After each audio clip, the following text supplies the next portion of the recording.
Aaron Dean guilty of manslaughter in the shooting death of Atatiana Jefferson. Looking at a sentence, I understand, under Texas law of anywhere between 2, the low end of to the top end of 20 years. Once again, this police officer shot Atatiana Jefferson while she was standing in her grandmother's home where she was staying.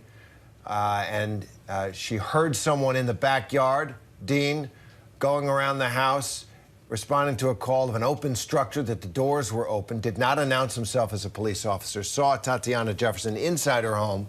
She had her own weapon, being concerned about the prowler, what she thought was a prowler. He ordered her to show her hands and shot her. And so the jury got this case. Dean indicted for murder, and manslaughter is a lesser charge, and the jury decided the lesser charge was the more appropriate one given the facts here, and convicted Aaron Dean of manslaughter. For more, let's bring in ABC News' Alex Perche. Alex, this is another of the many cases that we cover, because there are many cases in America over a black person being shot, sometimes a misunderstanding by a white police officer. It has that, but it also has this guy, the jury decided, is responsible for her death because he wasn't acting properly as a police officer in that situation, did not announce himself. Well, Terry, there are a couple of key things here in Dean's actions that we knew the jurors took note of. Number one, he did not park near the home. He did not knock at the door or announce a police presence at any time while on the scene. And all this was according to body camera footage and Dean's testimony. And so, look, throughout these 5 days of testimony, we heard from a number of witnesses, but many of them actually within law enforcement. We heard from Dean's partner that night, a woman by the name of Officer Carol Darch. We also heard from the call center operator who gave Dean and Darch the information about Jefferson's home. We heard from Dean himself. And lastly, jurors heard from Richard Fries, who is the deputy medical examiner for that county in Fort Worth. Just to give a little background to those that are just tuning in as we're looking at file footage actually from the home where Atatiana Jefferson was, you can actually see where that bullet went right through the window. She was inside, Aaron Dean on the outside. He was responding to a call, apparently, on Jefferson's home, October 12th. This was back in 2019, by the way. This was a few years ago that we've been keeping track of this. Happened about 2:30 in the morning because a door was left open to the house, and you're actually seeing the body cam video right here. You can see his weapon drawn. You can see her through the window there. So the video clearly tells everything. The body cam tells everything.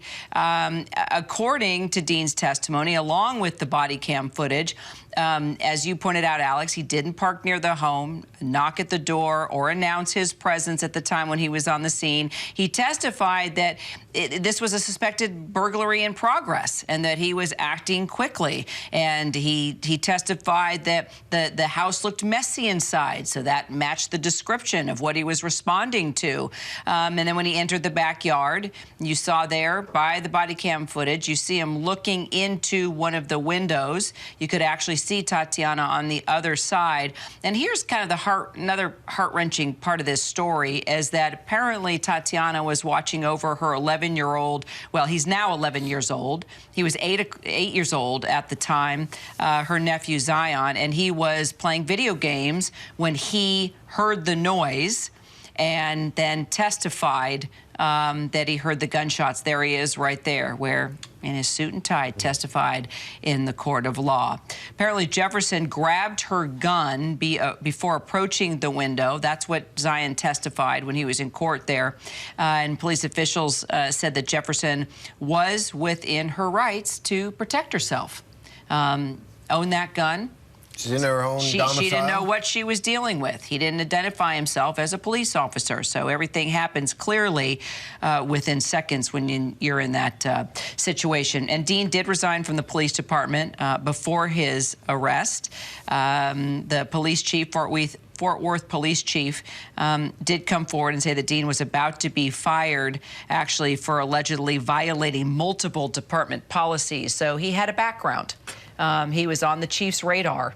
and was on the brink of being fired, and then this went down. And we see where we are today. He's out of a job, and today he is found guilty on the charge of manslaughter for killing 28-year-old Atatiana Jefferson.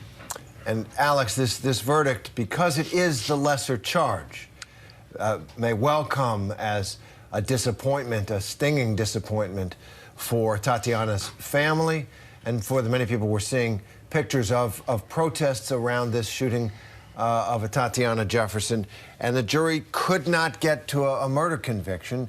What they decided is that this officer was, a former officer was acting completely inappropriately and criminally, but not in a premeditated or even a manner that would render the moment guilty, a guilty verdict on murder. Because what they seem to have said is that this was just terrible policing.